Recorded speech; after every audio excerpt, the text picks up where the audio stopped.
and welcome to today's meeting on this February 7th, 2023. We continue to host hybrid meetings to keep everyone healthy and safe. Our meetings are public, and you are welcome to join us in person or by watching from the Council's agenda page, Facebook, YouTube, or SLC TV. We hope you'll continue to join us in whichever manner you feel most comfortable. If you're here to give a public comment and are wearing a mask, feel free to remove it once you get called to address the council from the podium. Thank you for participating today. If you do feel uncomfortable here, we have a room across the hallway in the overflow room also. So thank you for participating today, and please join me in saying the Pledge of Allegiance. I pledge allegiance to the flag of the United States of America and to the republic for which it stands, one nation, under God, indivisible, with liberty and justice for all.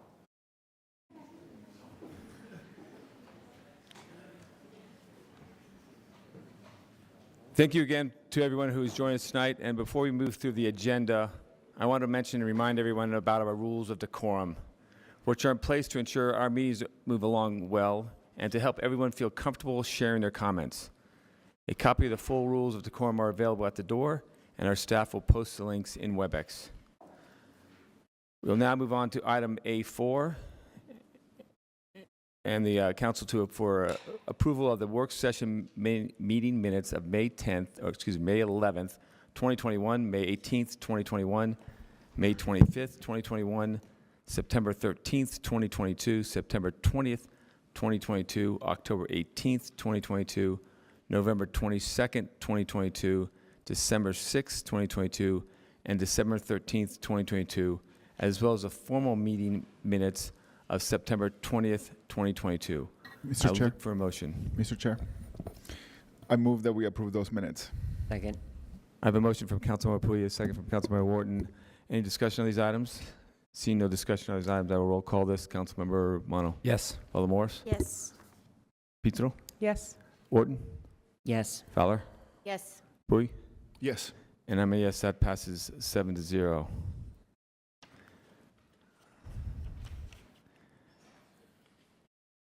The council will also consider adopting a joint ceremonial resolution with Mayor Mendenhall recognizing February as Black History Month in Salt Lake City. And I'm going to turn the time over to Councilmember Fowler to read the resolution.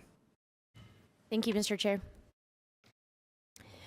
Whereas Black History Month is a time to celebrate the far-reaching contributions made by Black Americans throughout our country's history that have shaped our nation and our city for the better. And whereas the origin of Black History Month can be traced back to 1926 when Dr. Carter G. Woodson and the Association for the Study of Negro Life and History, which he co-founded, declared the second week of February Negro History Week. And whereas, expanding upon the work of Dr. Carter G. Woodson, Black History Month was first proposed by Black educators, students, and the Black United Students Group at Kent State University in 1969. In 1970, the first celebration of Black History Month took place at Kent State, and 6 years later, in 1976, was recognized by President Gerald Ford, urging Americans to honor the too often neglected accomplishments of Black Americans in every area of endeavor throughout our history. And whereas contributions by Black Americans have influenced all facets of society, from culture to religion, from education to business, and public service and more. And whereas it is our honor to acknowledge and celebrate the heritage, perseverance, and achievements of Black Americans in our nation's history. We acknowledge their struggle as an American struggle and at its core reflects upon our society. And whereas, while we celebrate and recognize Black leaders, inventors, artists, musicians, and creators on a national level, such as Dr. Martin Luther King Jr., Rosa Parks, George Washington Carver, Jackie Robinson, Billie Holiday, and many more, we also acknowledge those locally who have contributed to the rich history of our community here in Salt Lake City and Utah. And whereas in Salt Lake City and Utah, we have many heroes to look up to and learn from. These include trailblazers of the past like Shirley and Carl Kinsey and Betty Gillespie. It's advocates of today such as Reverend France Davis, civil rights activist and Reverend of Calvary Baptist Church, Janetta Williams, the president of the SLC and Utah NAACP, Representative Sandra Hollins, the first Black woman elected to serve in the Utah legislature, as well as the humanitarians of the future.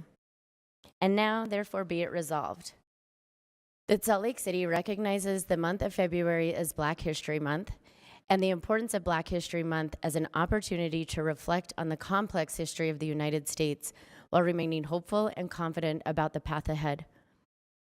Be it further resolved that the Salt Lake City Council and Mayor of Salt Lake City remain dedicated to dismantling racial inequity while advancing equity and justice to all.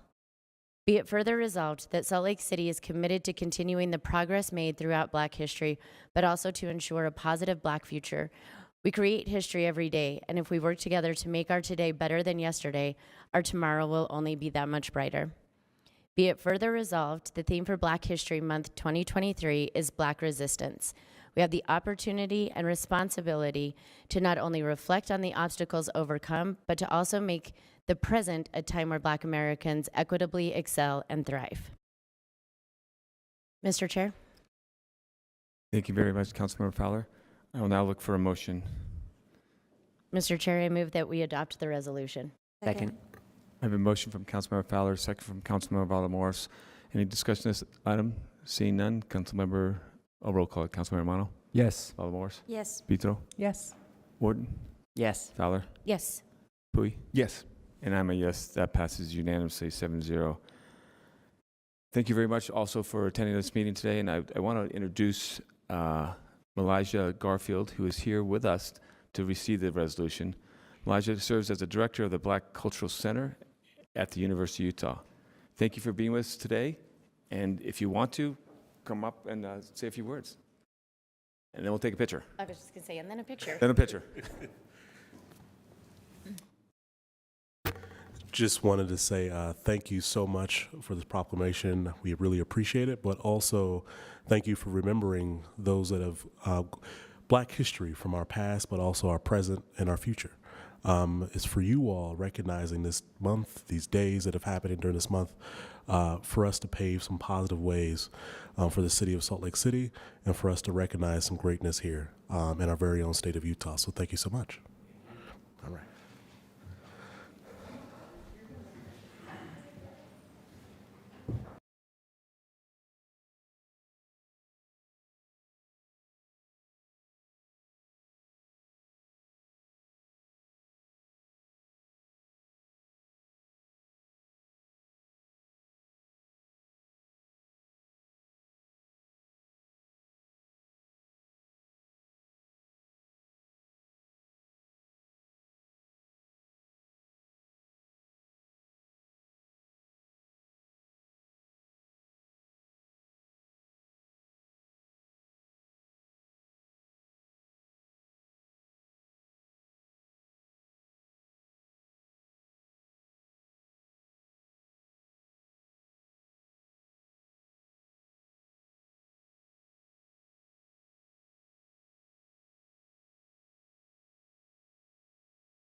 the California Avenue Corridor Study.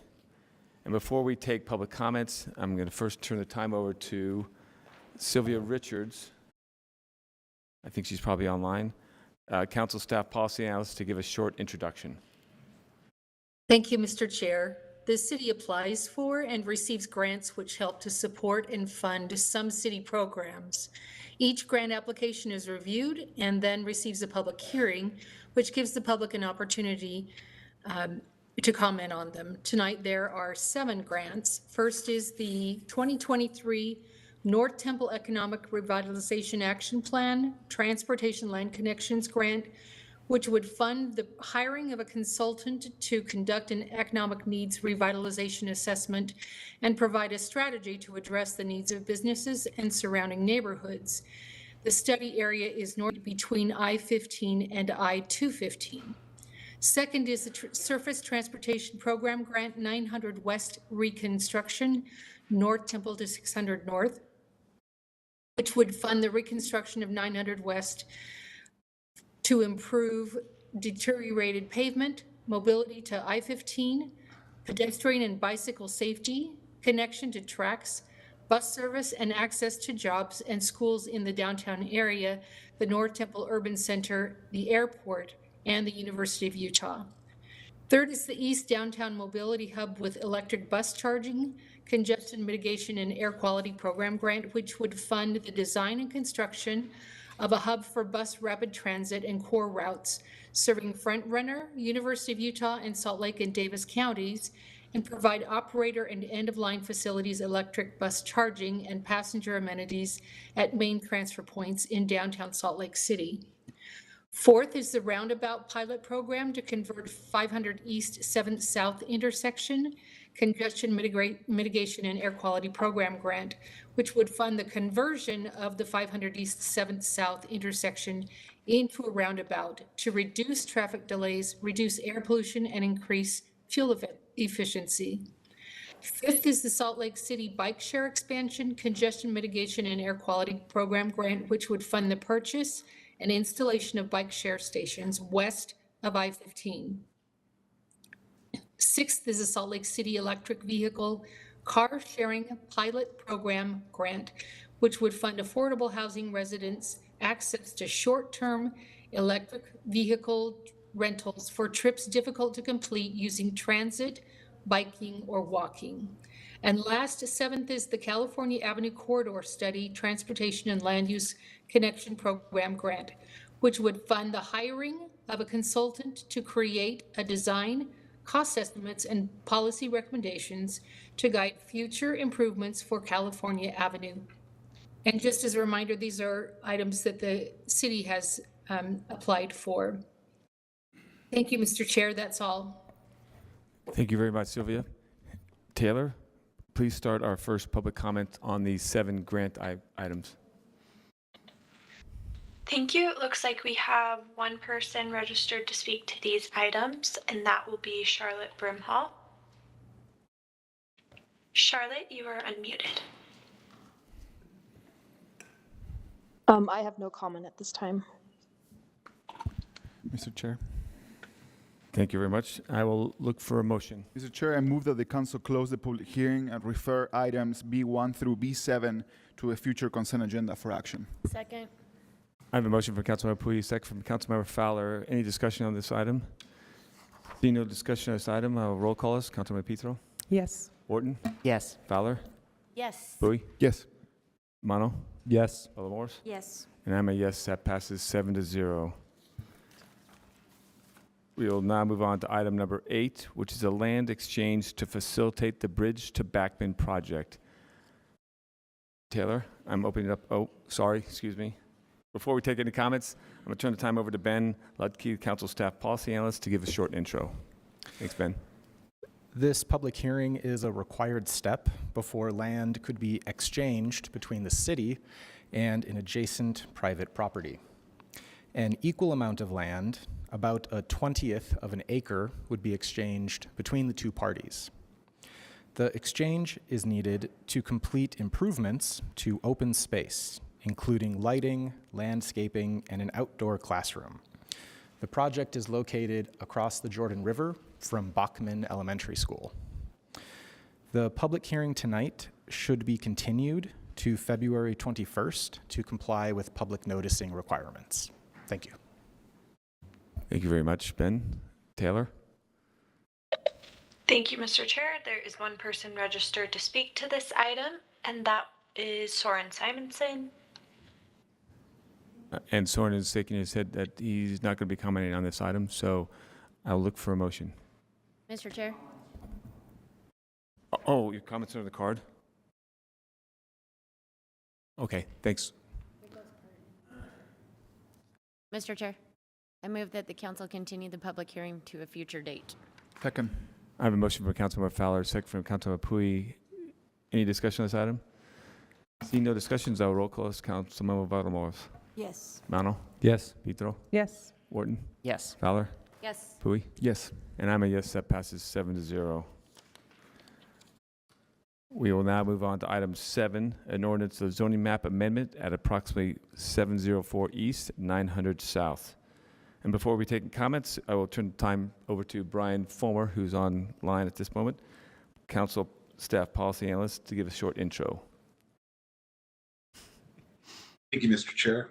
This is a proposal to amend the zoning map for the parcel at 704 East, 900 South from its current R2 or single and two-family residential zoning to SNB or small neighborhood business. The applicant's stated intent is to allow for multiple family use. Thank you.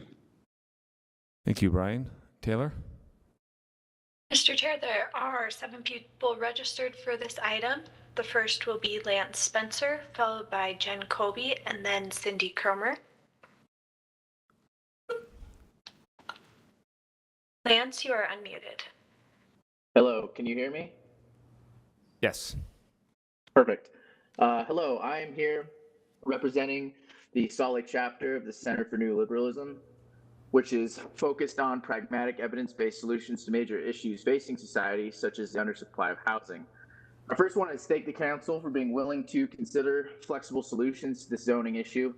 It's obviously a bit of a convoluted one due to the slightly less than legal situation that happened there. However, this law is in a prime location to support more than a mere family home, being located next to at least one major street, 7th East. The city needs to expand flexibility for increased housing and mixed use throughout the city instead of letting arbitrary zoning restrictions limit the potential of our limited supply of land, particularly that close to our downtown core. More efficient use of our limited land, particularly that near public transportation, increases our ability to generate housing, jobs, and services. Fostering growth instead of mandating stagnation is critical for both current residents as well as those future residents, whether they move here or they grow up here, that unfortunately cannot yet voice their opinions or vote. But I urge the council to push for the maximum use of this land, whether that turns into increased density of housing or a business that is willing to pay to use that land for some profitable enterprise that provides jobs and revenue for us. Thank you very much. Next, we will hear from Jen Colby, followed by Cindy Cromer, and then Christina Robb. Jen is here in person.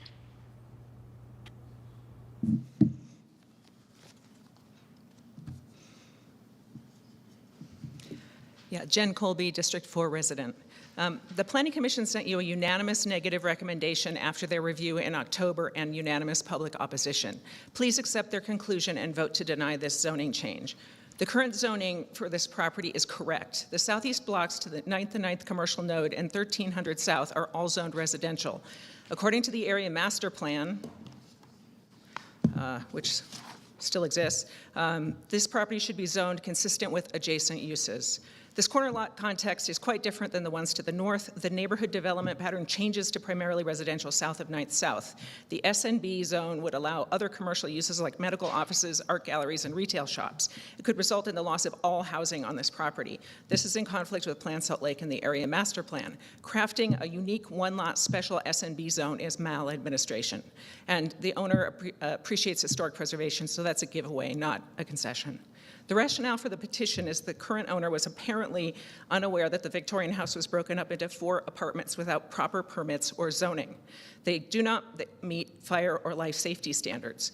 If the city wants to retain some of these illegal units, you could update citywide non-conforming unit legalization code and keep the residential zoning. A development agreement is the wrong tool to fix this, and the Planning Commission wisely rejected this option. The owner could also restore the house to the legal number of units, like our neighbors did in the same situation. Property owners have responsibilities, not just limited rights. It should matter that the owner also continues to defy city code and offer short-term rentals as of today. Why? They're much more profitable, by his own public admission. This is a major problem in Salt Lake City and contributes to the housing shortage. How will city officials assure that short-term rental use won't continue regardless of zoning? The track record to date is not reassuring. Please vote to deny the zoning amendment, especially if you truly believe in equity, economic, and social justice. It's a bad look to grant special favors to wealthy real estate investors who have the resources to fight back against legitimate civil enforcement. Thank you. Next will be Cindy Cromer, followed by Christina Robb, and then Deborah Chandler. Cindy is here in person. Ugh, I'm always afraid I'm going to break this thing. I should just not touch it. I often complain about the city's dilapidated ordinances. This proposal makes it crystal clear that we have rules which no longer serve the city's residents, if they ever did. The problems are construction and occupancy of units without permits, which do not meet the housing code and are being used for short-term rentals in violation of the occupancy requirements and the zoning. And the city has no way to deal with these multiple violations efficiently without eliminating potential units which could, if brought up to code and operated in compliance with the requirements for minimum occupancy, help address the city's shortage of housing. I thought that your discussion on January 17th involved protecting the house from demolition, but now I can't find that in your packet. Virtually everyone wants to see this prominent house remain on the corner. The rezone to a commercial zone will drive the demolition of the house at a future time. You have to protect this structure. You could write a development agreement prohibiting demolition, or you could leave the zoning R2. You need to think about the public outcry if this building is demolished by any force other than an earthquake. I am personally appalled at the amount of staff time dedicated to dealing with these 3 problems, which are in no way unique to this property. None of the solutions will work on the scale and scope of what we need them to reclaim housing exploited as hotels or the active use of housing which doesn't meet code. I am also insulted by the suggestion that a coffee shop on the first floor would be fine. No, it would not. We can't surrender a unit of housing when there are coffee shops within 2 blocks in all directions. We need to get real about the value of housing versus the value of being able to get a cup of coffee every 660 feet. Thanks. Next will be Christina Robb, followed by Deborah Candler, and then Nathan Florence. Christina's here in person. Hi, my name is Christina Robb, and I am the chair of the East Liberty Park Community Organization. Today, I'm a little appalled to be reading this letter again, given that this property owner is still engaging in short-term rentals, but this is what it comes down to for us. This letter is dated January 20th, 2023. Dear Salt Lake City Council members, we are writing this letter in reference to zoning map amendment. You know what we're talking about. This property at 704 East, 900 South is located within the boundaries of Elko and within the boundaries of Liberty Well, or within proximity to the boundaries of Liberty Wells Central City and East Central Community Councils. Based on extensive communications with Diana Martinez and the Salt Lake City Planning Division, meeting with our ELPCO representatives, Councilman Mono, emails addressed to ELPCO directly from the property owner that specifically outline his understanding and intentions, and many comprehensive discussions with residents living in the adjacent area, as well as ELPCO board members. ELPCO continues to support the petition to rezone 704 East 900 South from R2 to SNB with the following notes and considerations, as per our email to the Planning Commission dated June 27th, 2022. 1, ELPCO wants a stable and compliant long-term zoning solution for 704 East to retain the property as long-term rental housing for residents of the city. We recognize this property has a history of non-compliant usage with its zoning. Because we do not view this property's history of non-compliance as a sufficient excuse for the current owner to continue to operate without legalizing the use for long-term rentals, we want to resolve all issues with the current property owner through this amendment process. We want 704 East 900 South to be used exclusively for housing as the intent stated by the property owner in his email dated to ELPCO dated Thursday, October 20th, and not for commercial or retail use on the first floor as is allowed under SNB zoning. Thank you. Next will be Deborah Candler, followed by Nathan Florence. Deborah, you are unmuted. Thank you.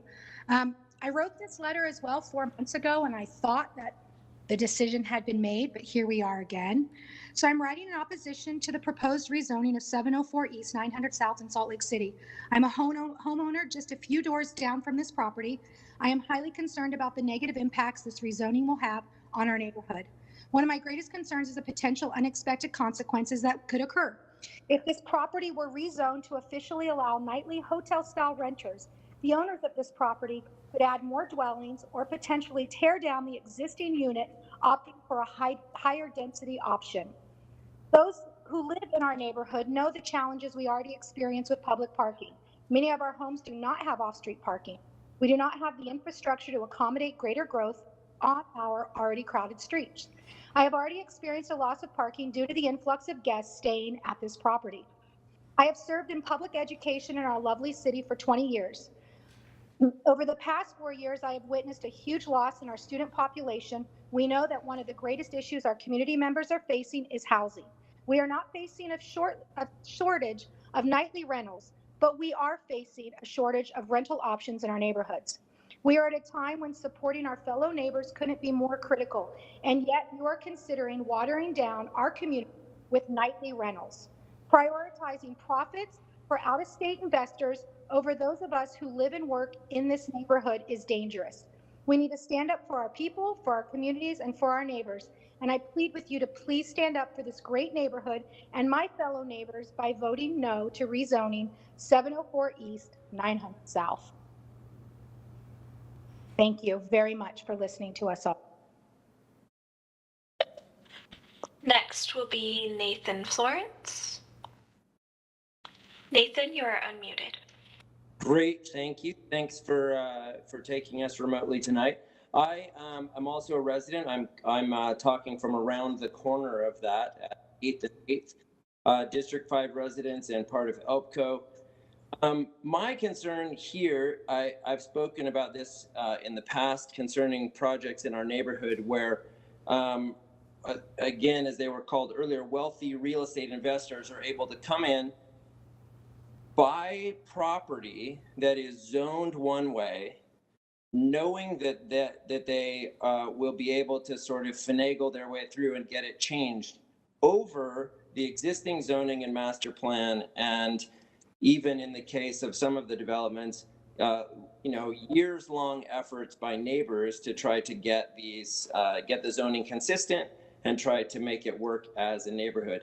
This happened with the Exchange Place project, where they took actually the only affordable housing, or some of the only affordable housing on the street, and were able to railroad through, or I will call it that, able to get a zoning change approved so that they could build more luxury condo rentals. So the irony of this sort of pretending to be interested in affordable housing and then being able to kind of push this through over the neighborhood, over the zoning and master plan, just doesn't make sense to us as residents and neighbors, where we have trouble. I had an elderly neighbor who was denied a 2-foot extension on his front porch because of zoning, which would enable his handicapped father to sit with him on the porch. So anyway, I'd urge for an overall look at this rather than piecemeal to the investors. Thank you. That was the final registered comment.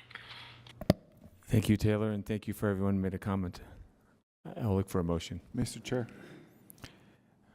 I move that the council close the public hearing and defer action to a future council meeting. Second. I have a motion from Councilman Puig, second from Councilmember Valdemoros. Any discussion on this item?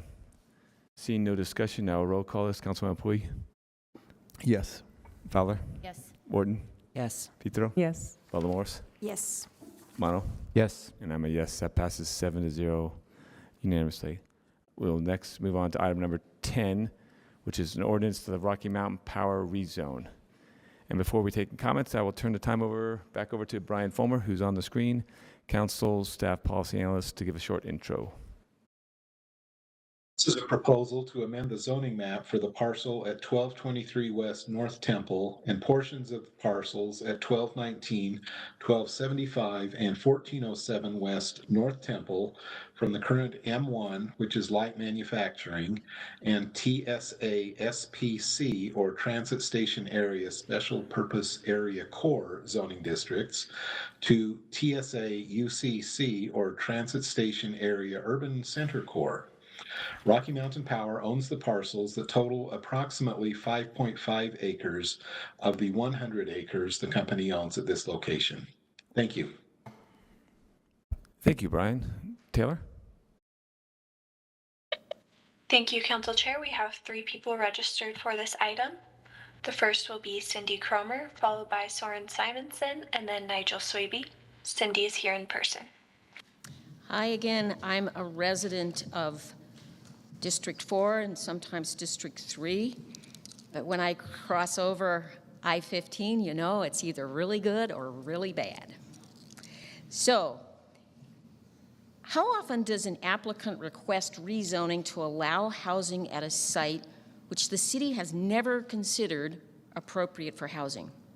Well, not since the rezoning of Mark Steele, which is right next door to this request. How many places are there in the city which could support housing, but we've never considered the appropriateness of housing there before, ever? I don't need 2 minutes to comment on this application because the property owner has vision that has things in common with my own, because the consultants are my personal heroes, and because the design team has a long history of serving Salt Lake well. Thanks, Rocky Mountain Power, for hiring locally. It doesn't take 2 minutes to say thank you. And I hope everyone is noticing that I'm not always grumpy. I'm delighted to work with great ideas and talented people whenever they show up. Next will be Soren Simonson, followed by Nigel Swaby. Soren is also here in person. Good evening, friends. I'm Soren Simonson. I'm here this evening for this item in my official capacity as the Executive Director of the Jordan River Commission. I'm here to speak in favor of this rezoning petition. Rocky Mountain Power and Salt Lake City are both one of many organizations that are partners with the Jordan River Commission. And we're so excited to see so much work, innovative work, going into recentering the river as the center of community and culture. We have thousands of years of human history of the river being just that, the center of community and culture. In more recent times, industry and other things have not treated the river kindly. And we hope that by changing the zoning and allowing for community development in a really thoughtful way with great urban design, that it will once again become the center of community and culture. There are some shortcomings in the zoning ordinance. You may know this as you look at Forth South and North Temple and development that's happened under the transit station area zoning. It's not always creating vibrant places, and placemaking really needs to be central to this redevelopment and other things happening around it. So we encourage you to move forward with rezoning, but also do some really thoughtful work around a vision. There is no master plan for this area between roughly North Temple and I-80. I don't think years ago when master plans were developed that people contemplated Rocky Mountain Power going away. They're doing a wonderful job right now, Rocky Mountain Power leading an effort for their property, but we also think that there needs to be a broader vision for this whole area between North Temple and I-80 to think about how this is really knit back together into the fabric of a community, with the river being the center of community and culture. Thank you for your thoughtful consideration, and we encourage you to move forward and continue to advocate for great urban design for this area. Thank you. And next will be Nigel Swaby. Nigel, you are Good evening, Council members. My name is Nigel Swaby, and I'm speaking to you tonight as Chair of the Fair Park Community Council.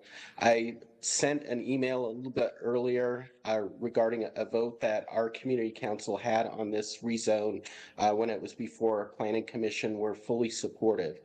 I want to take the time tonight to raise a couple of issues that the community is concerned about, and I would echo Soren's call for a master plan in the area. We're not going to get so lucky as to have a property owner and a development consultant like we have on this project, and we need to. I love the process that they're going through so far. And we need to be able to develop that as a city so that our community has a clear vision of what's going to develop around us. As a member of the focus group for this project, one of the items that came up was connectivity between North Temple and 200 South. And the property owners pointed out that they have railroad tracks going through the Rocky Mountain Power property. This is an amazing opportunity for the West Side to remove the rail issues that we have by building a bridge between North Temple and 200 South over that rail line. The last thing that I want to point out that our community really wants is some sort of retail and grocery in the area. This is something that I've brought up to the development team, and I think it's something that the city and our community really want and need. Thank you for your time. We are very supportive and looking forward to see what develops on this property. That was the final comment for this item. Thank you, Taylor. I'll look for a motion. Mr. Chair, I move that the council close the public hearing and defer action to a future council meeting. Second. I have a motion from Councilmember Fowler, second from Councilmember Pui. Any discussion on this item? Seeing no discussion, I will roll call. Councilmember Romano? Yes. Morris? Yes. Pitro? Yes. Wharton? Yes. Fowler? Yes. Pui? Yes. And I'm a yes. That passes 7-0 unanimously. We will move on to item number 11, an ordinance to the accessory dwelling units, ADU text amendment. And before taking any public comments, I'll turn the time over to Brian Fulmer again, Council Staff Policy Analyst, to give a short intro. This is a proposal to amend the city ordinance related to accessory dwelling units, making external units a permitted rather than conditional use, expand locations in the city where they can be built, simplify standards, and encourage their construction. Thank you. Thank you very much, Brian. Taylor? Council Chair, it looks like there are about 18 people here to speak to this item. The first will be Lance Spencer, followed by Ksenia Kinvesa, and then Adam Cook.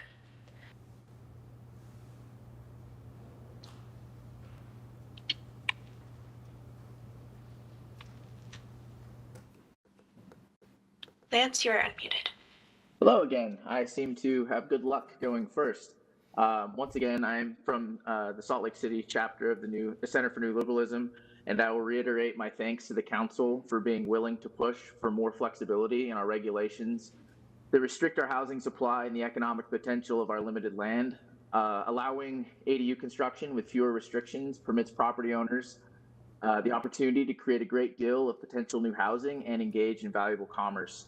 Anyone who cares about things such as equity, justice, and the well-being of the disadvantaged should favor lowering the regulatory burdens that stand in the way of cost-efficiently building more housing to meet the demand of current and future residents. I urge the council to enact the least amount of restrictions possible to maximize the value of our limited land. This includes eliminating the conditional use, parking, and owner occupancy requirements and allowing ADUs as large as any given lot can handle. Thank you for your willingness to increase our city's potential.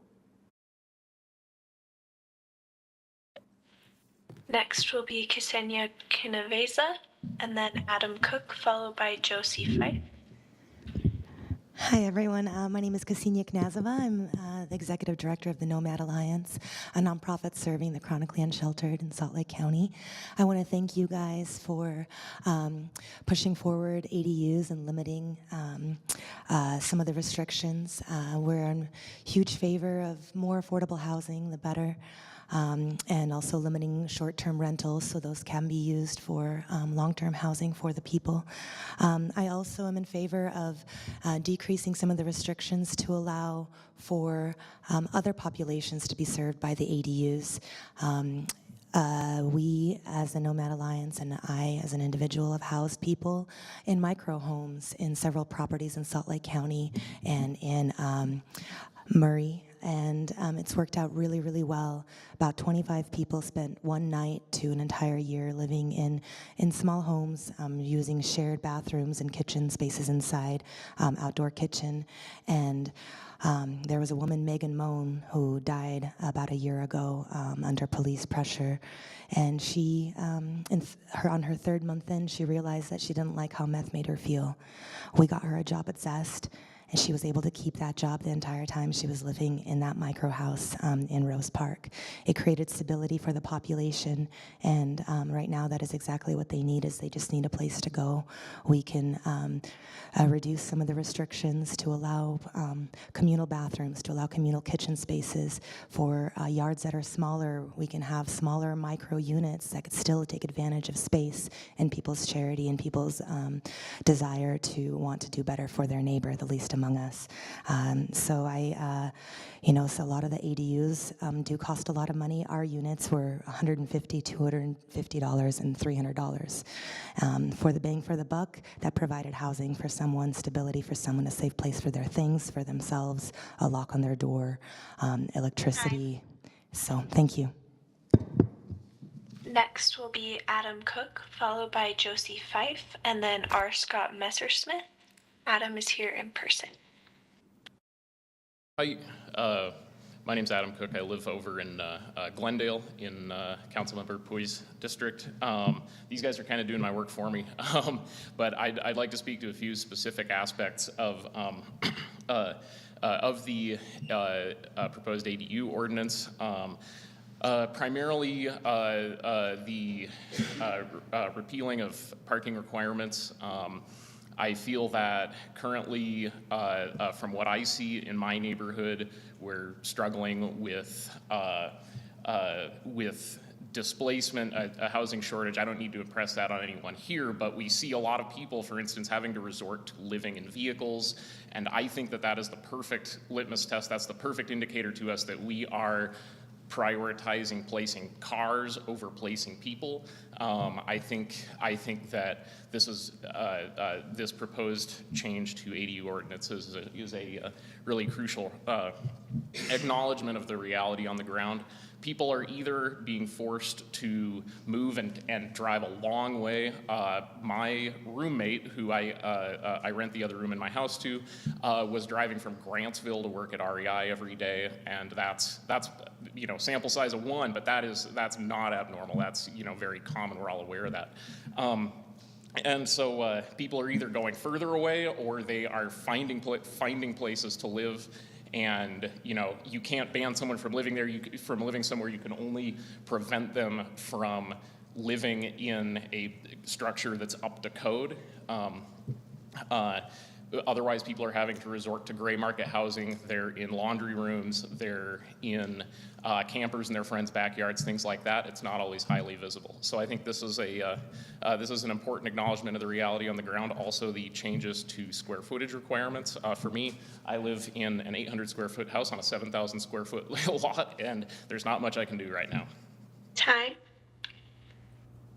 Next will be Josie Fife, followed by R. Scott Messersmith, and then Cindy Cromer. Josie is here in person. Hi, my name is Josie Fife, and I really have just a question, and that is I'd like to know when you are going to vote on easing the size restrictions for the ADUs. Right now, I'm restricted to 550 square feet, and I'd like to just go a little bit larger than that. My brother has 2 full-size lots that back onto an alley, off-street parking, so I just wondered if that might happen by the spring. Thank you. Next will be R. Scott Messersmith, followed by Cindy Cromer, and then Christina Robb. R is here in person. Hey, thanks. I appreciate it. I think it's just important for us to hear from residents who've been waiting for this for the last 3 years, who have kind of looked at the existing 10-foot setbacks on a 50-foot lot, and we're like, I can't really do much in 10 foot. Like, can we shift things around a little bit? So we love it. Appreciate the sort of streamlining now to go through, to eliminate the conditional use permitting. I really appreciate the Planning Commission that's looked hard at this, who's done the legwork in the last year. And just want to make sure that you hear from the residents that we're encouraged. Thanks again. Next is Cindy Cromer, followed by Christina Robb, and then Soren Simonson. Cindy's here in person. A+ on the carbon footprint for coming to tonight's meeting. Still Cindy Cromer. Former Mayor Ralph Becker had to have accessory dwelling units for his sustainability initiative in revising the zoning ordinance. That is where and when this effort started. We didn't know how desperate we would be for housing within 2 mayors or the hardship associated with displacement. As I look back at the staff time devoted to the ADU ordinance and the number of housing units created, I would have to say that the return on the investment has been lousy. But it is good that we haven't been inundated with ADUs because we have no effective way of controlling their use as housing for people who actually live in Salt Lake. There is no logical reason to connect owner occupancy with the construction of an ADU on the site. But if you don't, you are likely to foster more short-term rentals than housing for Salt Lake City's residents. Secondly, you have spent time debating the conditional use process. While the benefit of conditional uses died more than a decade ago with the adoption of LUDMA by the state, you are placating constituents and accomplishing nothing, whether the issue is the Homeless Resource Center or ADUs, by conditional use process. One thing is very clear to me. You need to address the loss of solar access for all housing. Will the 2-story ADU with a footprint of 1,000 square feet block the light to the neighbors' solar collectors? Will the neighbors still have a view, an essential component of the value of their property? Will the neighbors be able to grow vegetables? And what about the trees which are being removed for the construction of the ADU? More and more I see the ADU initiative from the Becker administration as having a poor return on investment, as compromising the value of neighboring properties in some cases, as increasing the number of short-term rentals, and as driving the removal of mature trees. In short, sustainability has to be examined from multiple angles, and in the case of ADUs, the city has failed to do that. Thank you. Next will be Christina Robb, followed by Soren Simonson, and then Kobe Elias. Christina's here in person. Hi, Christina again from ELPCO. I'm here again today to talk to you about what's important to the ELPCO board that I touched on last week, which is safety of all rentable units in ELPCO. Right now, our board is concerned with the fact that there are so many illegal units already in place, specifically in our permitted R2 zones where no conditional use process has occurred. This is overwhelming for our board members, and we don't actually like being the people who have to enforce on our neighbors and then hang out while the city does not have enough enforcement agents to actually help us out with the process. So we're asking you to make sure that renters have a fair deal and are able to address safety issues in all of their rentals through the city without relying on neighbors to make sure that their living situations are compliant and safe. Thank you. Next, we will hear from Soren Simonson, followed by Kobe Elias, and then Eric Valchuis. Soren is here in person. Thank you. I am speaking on this item just as myself. I'm an enthusiastic supporter of accessory dwelling units, and I want to speak in favor of these changes. I was in your place a few years ago when we reinstituted accessory units, although in a very limited capacity, near fixed rail transit stations. It's great to see the evolution. Sometimes I wish it happened faster, but things move slowly in City Hall. I have both benefited from living in an accessory unit a couple times in my life and having an accessory unit in my first home in Sugar House. And they were great ways to meet our needs and to meet the needs of others as we were expanding our household footprint, if you will. I might offer just 3 suggestions for consideration that I think may be valuable. First of all, I urge you to keep the owner occupancy requirement for accessory units. It's something I feel very strongly about, that you need that present landlord to be there to ensure that absentee landlordism doesn't become a problem. I would ask your consideration for compatibility issues. I think many people that are concerned about accessory units, often that's the loss of character of a community and compatibility of a unit with the original structure on the site, I think can be pretty significant. And the third one is to just kind of plus one what Ksenia said earlier. I know you're expanding the footprint of accessory units in potentially with this ordinance. We also need micro units and sometimes incentivizing small units that can really meet that demand for affordable housing. I would say most of the accessory units in the city right now are not terribly affordable. Break down the barriers, including some of the financial barriers. I think the permitting streamlined process will help that, but also look at your fees and other permitting requirements as well. Thank you for your time. I encourage you to continue moving forward with this. Next, we'll hear from Kobe Elias, followed by Eric Valtuis, and then Nigel Swaby. Kobe is here in person. Thank you. I'm a resident in District 7 in Salt Lake City. First time attending a city council meeting, so I should prep my comment a little bit better next time, I think. But yeah, I'm a homeowner in District 7. I like the idea of ADUs. I want to build an ADU. And the owner occupancy requirement is an enormous challenge to actually kind of thinking about the practical reality of building an ADU, right? What if you move? What if you have a family?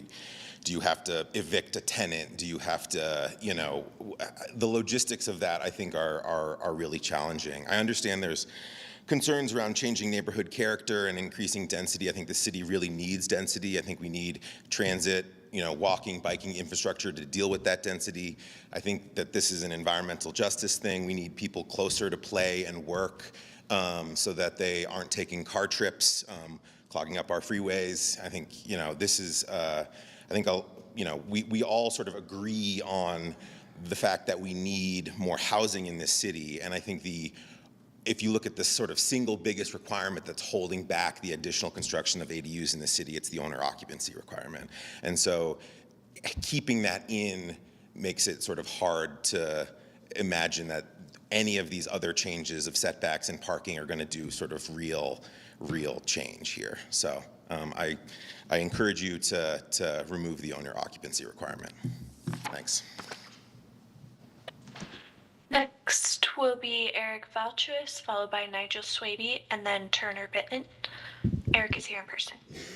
Good evening. Also first-time speaker here.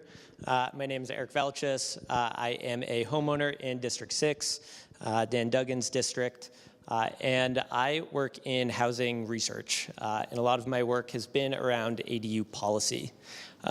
This has informed my personal view that ADUs are good for homeowners in that they can house family members, act as a place for them to age in place, or create a rental income stream for them to stay on their property.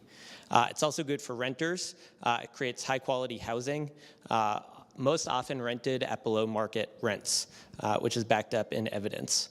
And they're often built in high opportunity areas.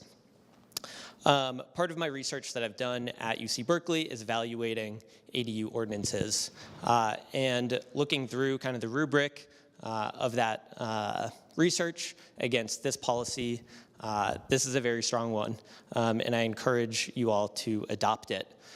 The one exception to that I will mention is the owner occupancy requirement, which the speaker before me mentioned will help limit the number of ADUs built, making them harder to finance, and also increasing renter instability, which we know is a problem as outlined in the Thriving in Place study.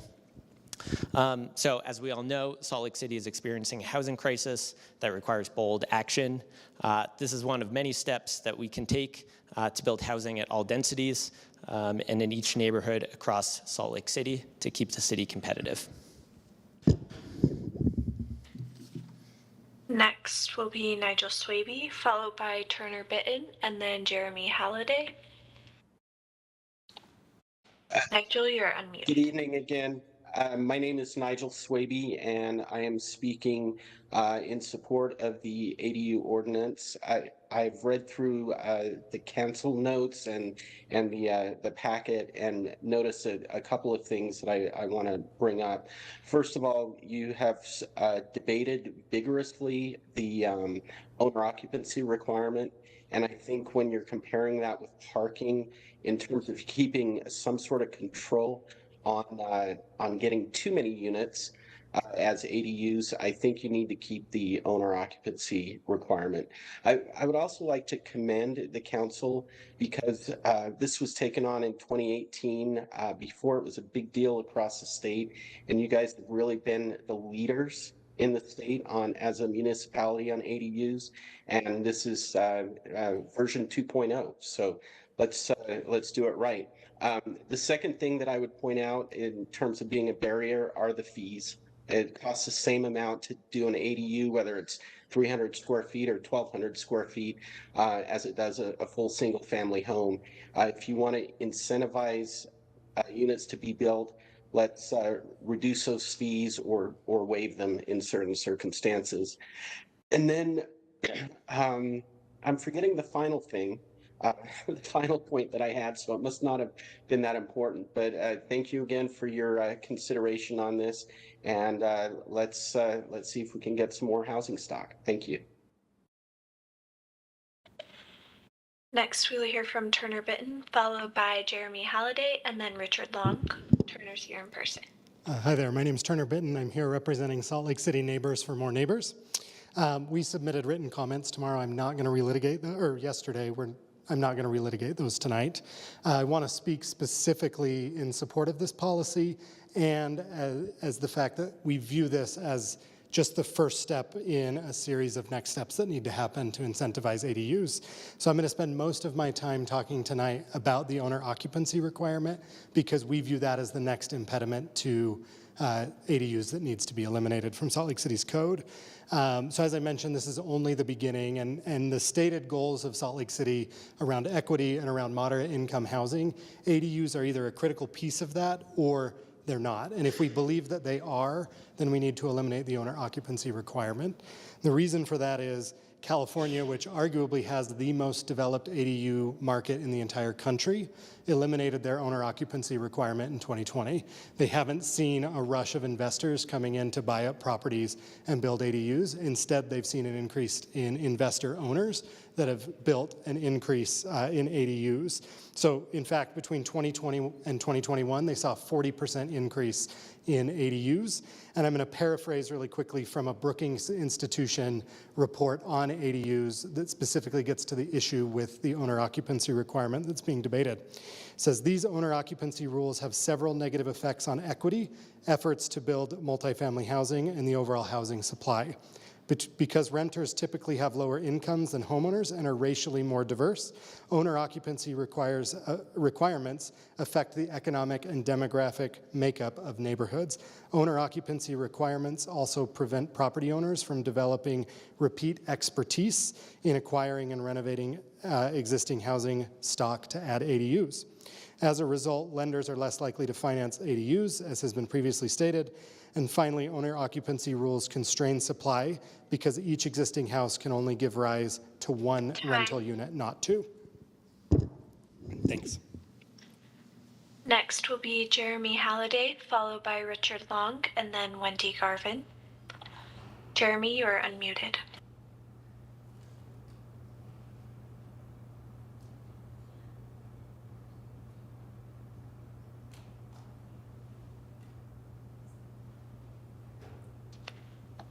Okay, we'll circle back to Jeremy and move on to Richard Long. Richard, you're unmuted. And Richard just messaged that he will not be speaking. So next will be Wendy Garvin. Wendy, you are unmuted. Hi, folks. I wanted to thank and commend the council for approaching these changes to the ADU laws. I believe if there is consistency in preventing these units from becoming used as short-term rentals, this could be a big step forward for the city. I wanted to comment on a few things. I very much support micro units. I think that can be a really good way to provide an affordable unit for somebody with low income. But I would like to stress that we would need standards for all those units. They would all need safety standards and have certain requirements. We don't necessarily want people living in unfurnished, unlighted, units. So I want to make sure that those standards stay in place as we support the idea of micro units. I'd like to address the owner occupancy. It sounds like the goal is to provide a community where people can be proud of the community they live in. It's kept clean and well maintained. And if those are the goals, my recommendation is to make those the standards. Rather than limit it somewhat arbitrarily to owner occupancy, I would require that there be a certain standard that be met. That way you can meet the goal of a nice community to live in without sort of, I guess, being limited to property owners, which is a concept we have long since moved away from. But again, I really commend you for supporting these ADUs, and I would encourage a program that could help with funding and financing. And Jeremy has left the meeting, so we will move on to Scott Maves.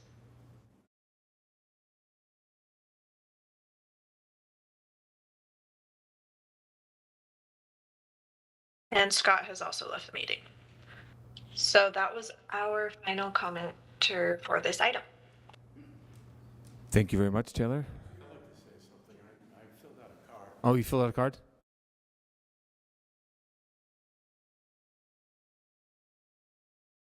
Hold on a second. Hold on. Did you guys also, who did, raise your hand if you also filled out a card? Sorry. Go right ahead. State your name again and the At Bottomley, 1869 East Yale. There are a number of issues. I understand that the height can be 24 feet. Is that the allowable height of the houses? As it is now. In 5,000 to 7,000 square foot lot? Anything less than 12,000 feet? Is that correct? This is really not a dialogue, but yes, that is part of what is written and probably what you read, because that's what, yes. As we heard on previously, the ability to maintain a certain standard in a neighborhood is difficult if you don't have owner occupancy. As detailed in 704 East, 900 South, that had been converted to a multiple unit, and no one was aware of it. The city wasn't aware of it. How would that be any different in these situations if you don't have someone overseeing the units, preferably the owner of the house? I am also interested in why there isn't any talk about many garages in the area have a second story. That could be converted very easily and would meet the standards of the units that you're talking about, the ADUs. And why is there no talk about that? I'd like that to be something that's considered. And that's about it for me.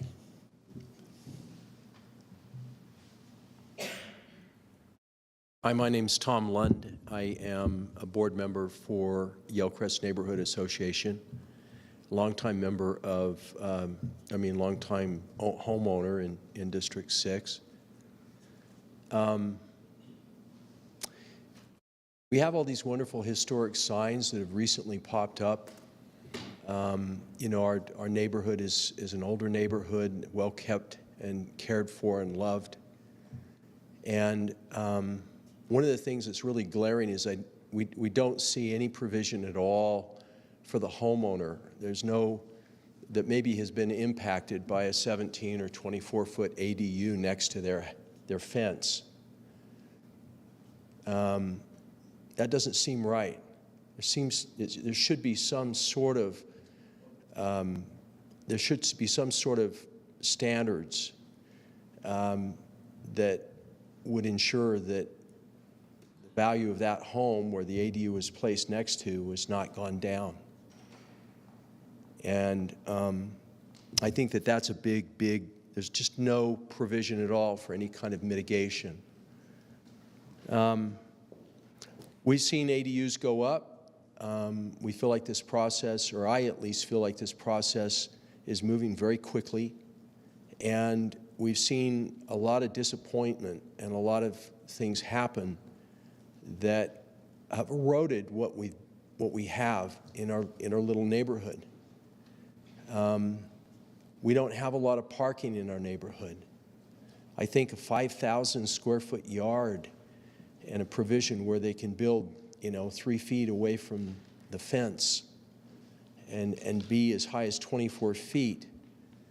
I mean, I just see the impact of maybe having a few friends over and having them park in our driveway, being in the backyard, and having an ADU right next to us. Tom, it's time. Okay. Thank you.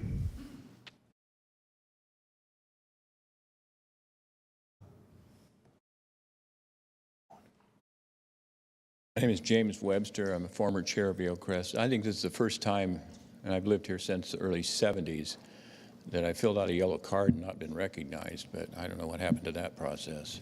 I think regardless of whether we have a conditional use permit or not, a ADU or a new garage under the ADU ordinance has gone up next to my house, and the existing garage was demolished.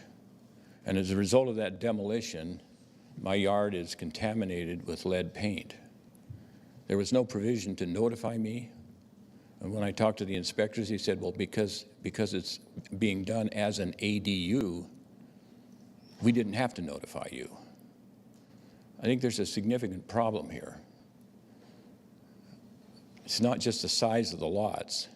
It's not just the fact that you've got somebody looking into your backyard, your loss of privacy and so forth. It's a quality of life issue.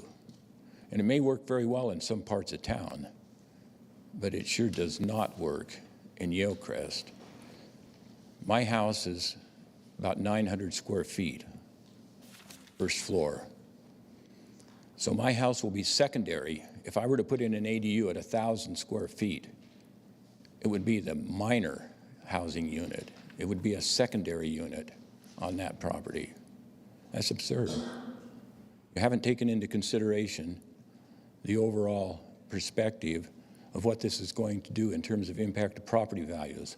Why would you be wanting to destroy one of the highest producing property tax areas in the entire city just so somebody can build some ADUs? That just doesn't make sense to me. Thank you.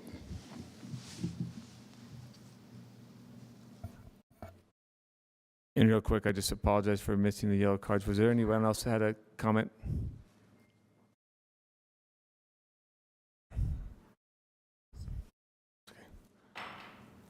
Apologies for being late. My name is Chris Magrill. I live at 1012 Harvard. I am concerned about the owner occupancy clause and not enforcing the owner occupancy clause. In my neighborhood of East Liberty Park, I'm currently facing a speculator who has purchased a single-family home, which he will demolish to produce a very large home, and then produce an ADU that will be larger in square footage than most of the houses on our neighborhood. It seems a little bit disingenuous to claim that you care about affordable housing when you flatten a modest single-family home in modest single-family neighborhoods, and then throw in what will in effect be a 1,400 square foot garage with an apartment on the top. It's completely out of character with the neighborhood, and the person doesn't care about the neighborhood. He lives miles away. I think it's important that we have the owners occupy the spaces where the ADUs are. I think that shows that they care about the neighborhood, they care about the neighbors. But by allowing a speculator to come in, flatten a reasonable, affordable house and build a $1 million house, and then build a 1,400 square foot ADU, which is in fact what it will be. Got a 29 by 26 garage and then an apartment on the top of it. Doesn't seem in character with the neighborhood or really seem to care about affordable housing. Thank you. Thank you, everyone, for making comments. I appreciate that very much. I will look for a motion. Mr. Chair, I move that we close the public hearing and defer action to a future council meeting. Second. I have a motion from Councilmember Mono, second from Councilmember Fowler. Any discussion on this item? Seeing no discussion on this item, I will roll call it. Councilmember Pui. Yes. Fowler. Yes. Wharton. Yes. Petro. Yes.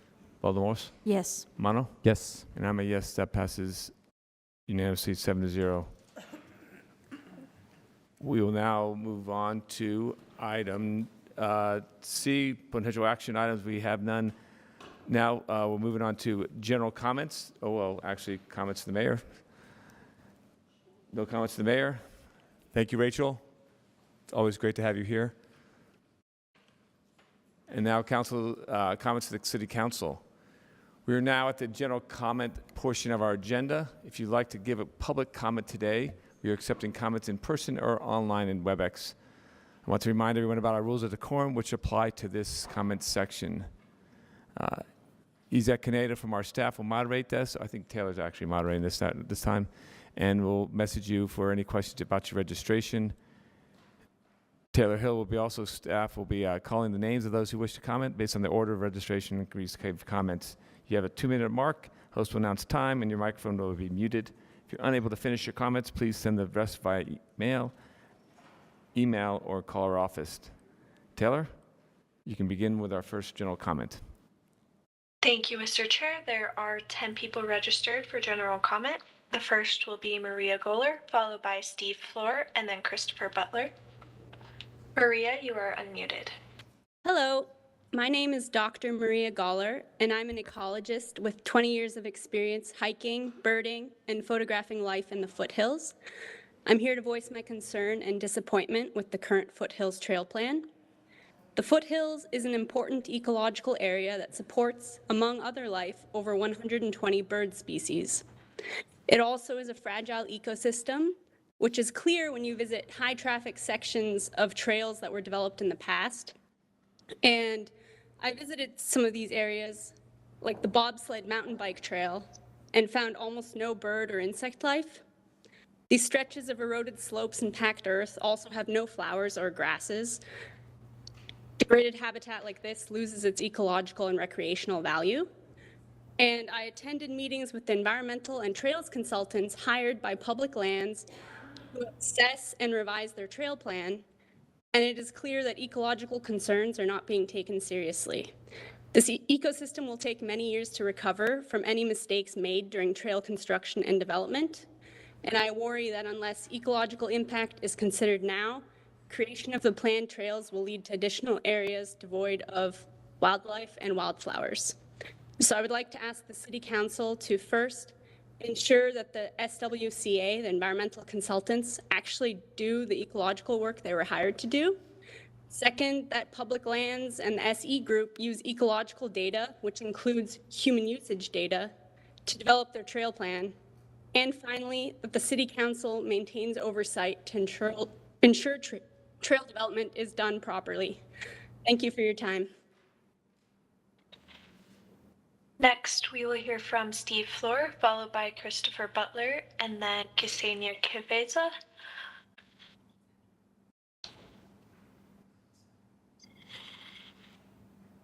Steve, you are unmuted.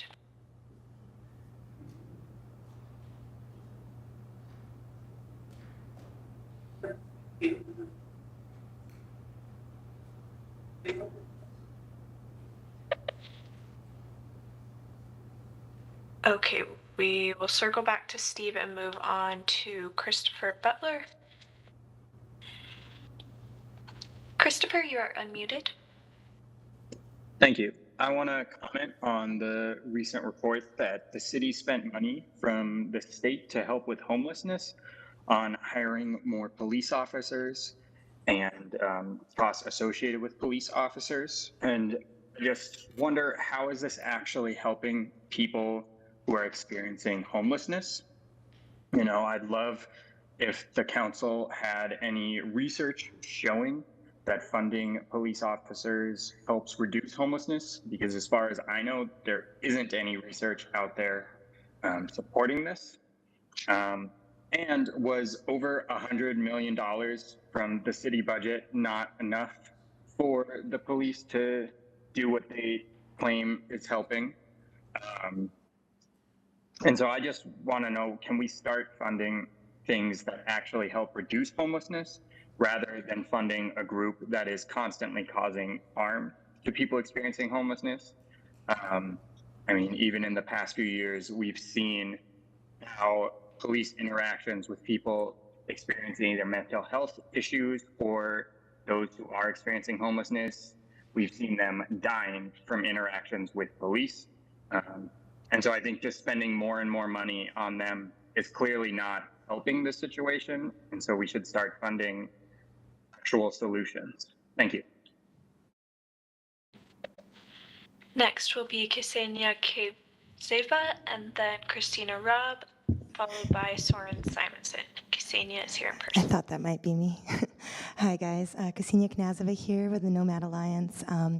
I see that you guys have passed a resolution in favor of Black History Month, and I implore you, instead of just rhetoric, we need you to take care of the Black brothers and sisters out on the streets by doing something really drastic to end the homeless epidemic. I don't know if you knew that 4 out of 10 of people experiencing homelessness in Utah in February of 2020 in one night were African American.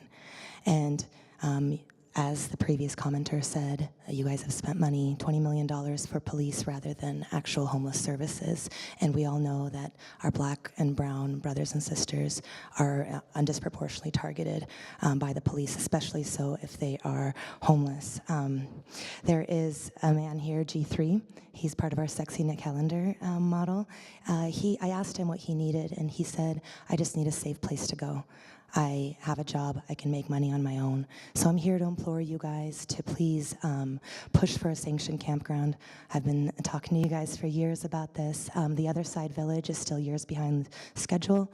There is a shed structure bill that is being proposed. Whenever you add construction to the mix, it's still going to be years down the line before we're actually housing people. People need a safe place to go to stabilize right now, a safe place for their things, for themselves, in order to get out of poverty. In Missoula, in the first 6 months of their sanctioned campground, they housed more people in permanent supportive housing than the previous 2 years combined. As a social service provider, it's impossible for us to find people on the streets, especially after abatements. They lose their phones, and it's really hard for us to get people off and into permanent supportive housing. This current status quo does not work. I've also sent you all proposed policy changes, coding changes for Santa Cruz. I would love to meet with you guys as a group to discuss how we can allow people to park in religious institutions and business parking lots. Santa Cruz also allows one tent in the backyard for someone to be safe and stable. Thank you. Next is Christina Robb, followed by Soren Simonson, and then Nat Bottomley. Christina's here in person. Hey, I'm back, but now I'm representing myself rather than ELPCO, and I'm really excited to speak from my heart. So I live right behind East High School, and about 10 years ago, we started an organization called the West of East Youth Resilient and Advocacy Project, in which we advocate for your youth, advocating for themselves and their needs. So for the last 10 years, in my spare time, I have been going between my neighborhood, which is directly west of East High School, and everything west of us to help young people advocate for their safety and their futures. We've worked with a bunch of different nonprofits over really the last 10 years, but I've been doing this for 20 years in Salt Lake City, and I'm really excited to say that most of these kids are focusing on improving the safety in their own neighborhoods. And a lot of it boils down to housing safety. So I'm really excited that y'all are taking on these projects, trying to make the place or the world a better place for them to live. And again, I hope that you will continue to think about safety and focus on enforcement and making sure that these kids are not continuing to live in sewage and rat-infested places like they are now. As you are doing what you, the new tasks that you are taking on. Again, please take care of the old problems first, as well as we are looking towards the future with new solutions. Thank you. Next, we will hear from Soren Simonson, followed by Nat Bottomley, and then Ali Geekow. Soren is here in person. Thank you. Since I'm here, I'm going to do something this evening that I was going to do by mail, and it just seems much more personal to be with you. We just received back from the printer copies of the updated Blueprint Jordan River. This is an endeavor that's been in the works for about 3 years. It replaces the original Blueprint Jordan River that was completed in 2008, which led to the creation of the Jordan River Commission, which is guiding incredible work happening around the Jordan River across the entire river corridor and extending now to the watershed with the creation of watershed councils and other efforts happening around the Great Salt Lake.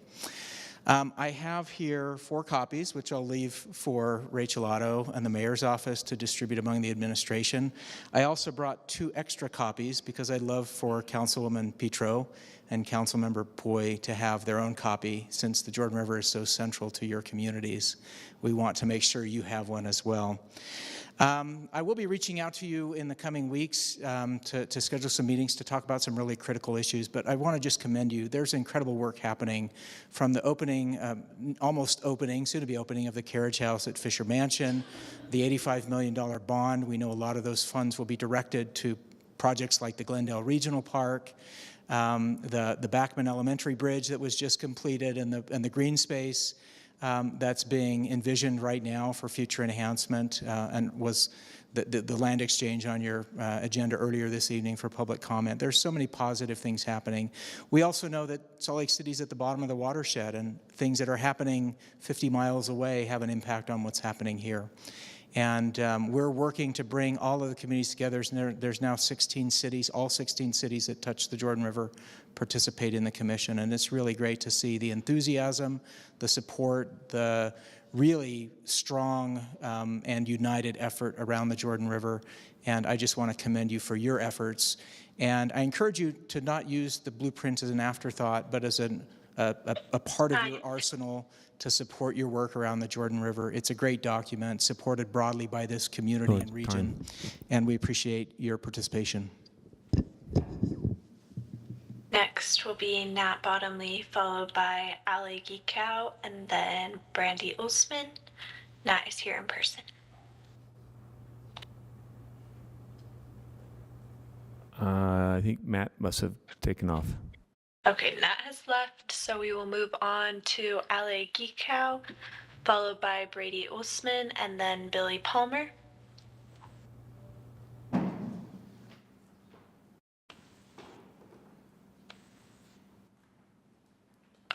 Ali, I am having trouble unmuting you, so I'm going to troubleshoot with you in the chat. And we will move on to Brady Usman, who is here in person. And I think Brady is also not here. Okay, then Billy Palmer, who should be in person. Billy's here. Wonderful.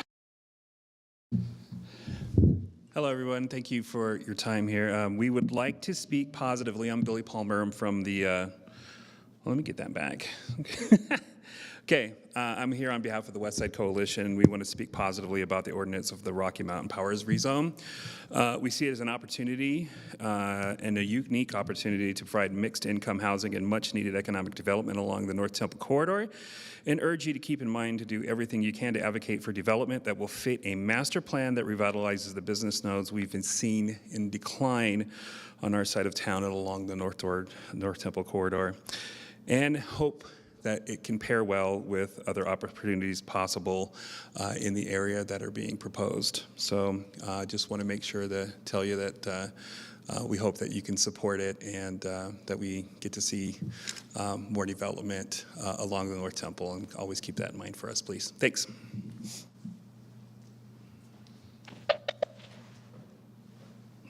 All right, and that was our final registered commenter. Ale has not been able to troubleshoot with me, so I will message with him to get written comments instead. Thank you very much, Taylor, and thank you for all the comments tonight. I appreciate all the engagement from the city on this. Mr. Chair.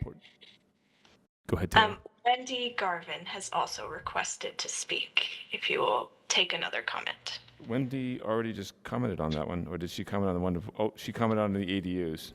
Oh, yes, if Wendy wants to make a general comment, yes. Okay. Wendy, you are unmuted.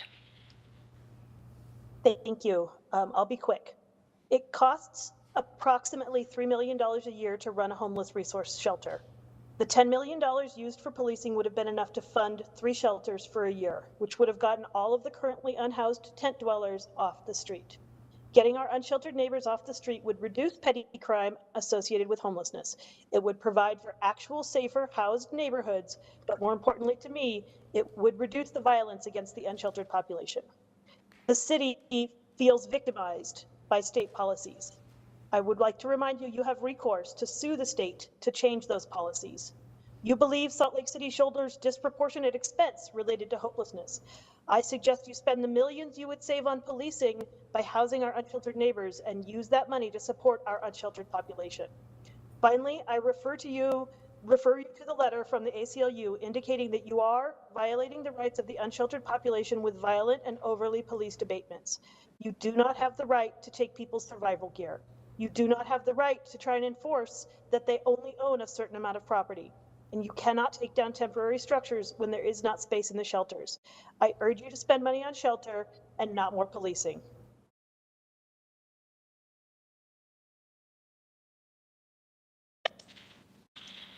That should be our final commenter.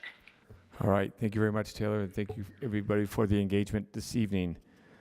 We'll move on to item E, new business. We have none. Unfinished business, there is none. I'm moving on to item G, consent, and I will look for a motion. I almost said Your Honor. That's where I'm at right now. Here we go. Mr. Chair, I would move that we approve the consent agenda. However, I do have a question on item number 4. Since we bumped that item, do we need to change any of the dates, or are we okay going forward with it on the consent agenda? The request from council staff was to move forward on the consent agenda to set the date.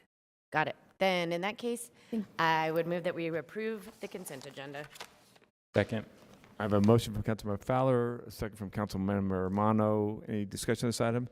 Seeing no discussion on this item, I will roll call this. Councilmember Wharton. Yes. Councilmember Pui. Yes. Fowler.